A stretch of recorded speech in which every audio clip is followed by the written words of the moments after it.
condamné cette action du président Trump, et il y a eu également le président Xi Jinping qui a également condamné ces actions, parce que pour eux, c'est inadmissible de violer l'État, tout un État, surtout à l'ère actuelle du 21e siècle. D'accord, condamner l'action, c'est ce que Poutine a fait et le président chinois.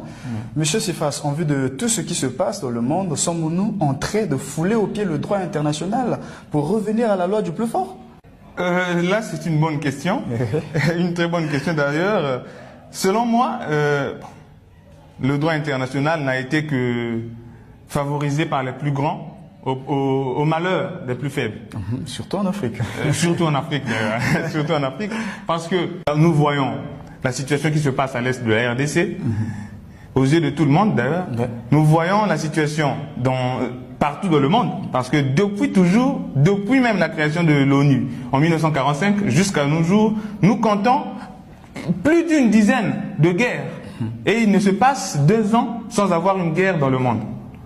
Et dans ces conditions, sommes-nous en état de droit, ou sommes-nous à l'état où nous fûmes autrefois, à l'état des conquêtes, où un roi plus fort devait dominer sur un territoire plus faible que lui. Jusque-là, nous constatons cela.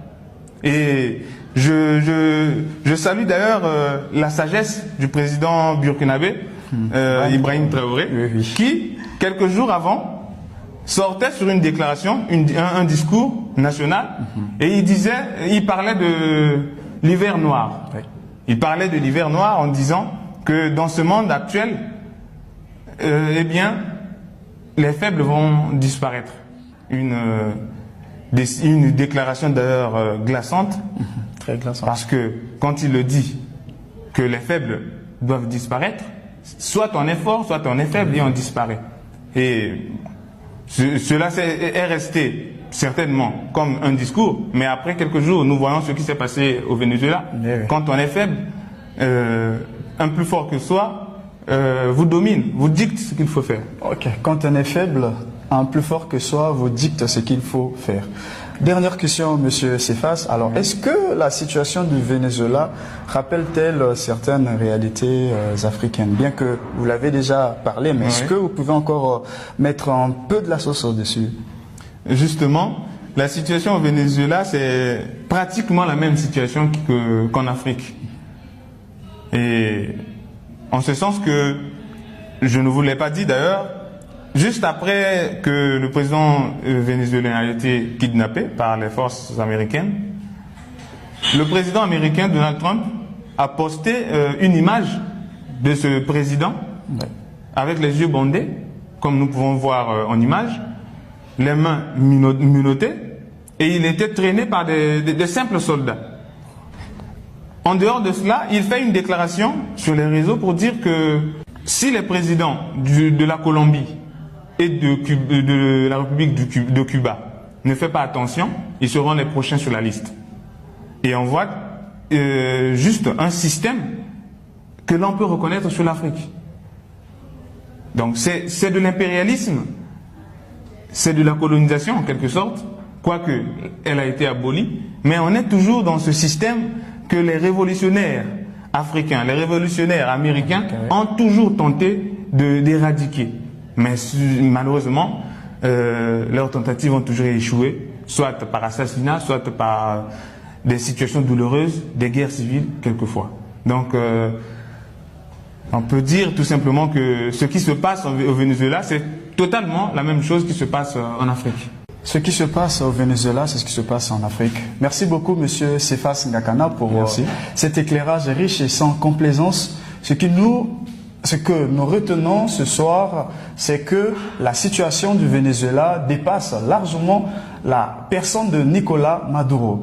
Elle pose des questions fondamentales sur la souveraineté des États, le droit des peuples à choisir leur destin et les rapports de force internationaux. Justement. Des questions qui résonnent fortement en Afrique et dans l'ensemble du monde panafricain. Monsieur Cephas, passons au sport à présent.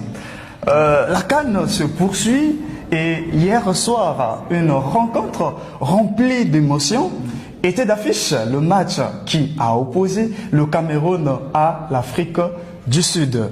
Monsieur Cephas, essayez un peu de nous parler, vous y connaissez un peu, non, au sport?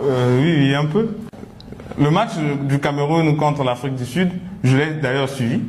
Et j'ai suivi encore quelques résumés sur les réseaux, parce que c'était un match fort d'émotion, un match très serré, et j'ai été ravi. Vraiment, un match très serré et un score de 2 buts à 1 avec la victoire finale du Cameroun. Oui, le continent. Oui, oui. Et donc Junior Chamado qui a commencé à marquer à la 34e minute. Ensuite, Christian Kafano.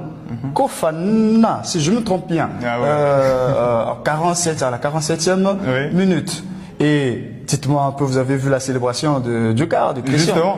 Et il a célébré à la Cristiano Ronaldo. À Cristiano Ronaldo. Je suis fan de Messi, mais c'était magnifique. Le saut, il s'était arrêté quelques secondes en l'air et il a vraiment respecté son idole Cristiano Ronaldo. Ouais, à la Cristiano Ronaldo. Et puis finalement, l'Afrique du Sud a essayé de se donner vers la fin, mais malheureusement, seulement, il n'a marqué qu'un seul but à la 88e minute par évidence Gopa.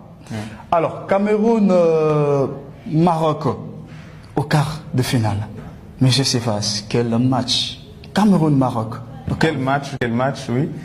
Parce que déjà, s'il faut prendre le nom des sélections, le Cameroun, les Lions de la Teranga, face à eux, les Lions de l'Atlas. Et on aimerait voir quel lion qui s'affrontent. Quel lion sera le vainqueur à l'issue de ce match. Un match d'ailleurs qui promet de fortes émotions. En tout cas, ça promet des fortes émotions. Et deuxième match encore. Une autre très belle affiche en quart de finale, le Mali contre le Sénégal. Mais quelle affiche!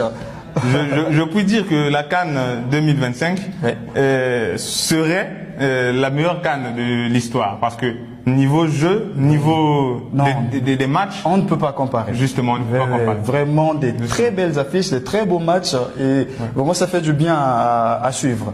Maintenant, les matchs d'aujourd'hui, parce que les affiches, les huitièmes de finale continuent. Nous aurons aujourd'hui Égypte-Bénin à 17h, Nigeria-Mozambique à 20h, mais surtout le mardi 6 janvier à l'Algérie, RD Congo. Quel match! On aimerait voir ça en tant que Congolais. Ça, c'est un match où on ne peut qu'inviter tous les téléspectateurs de suivre, parce que ça c'est une très belle affiche qui promet beaucoup de choses. Et donc, à la fin, la Côte d'Ivoire défiera le Burkina Faso à 20h.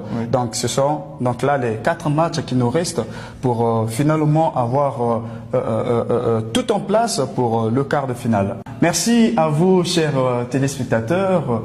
Merci d'avoir disposé ce temps. Et nous voici donc à la fin de notre émission. Merci à Monsieur Cephas Ngakana. Merci. Et donc je vous dis à la prochaine. À la prochaine.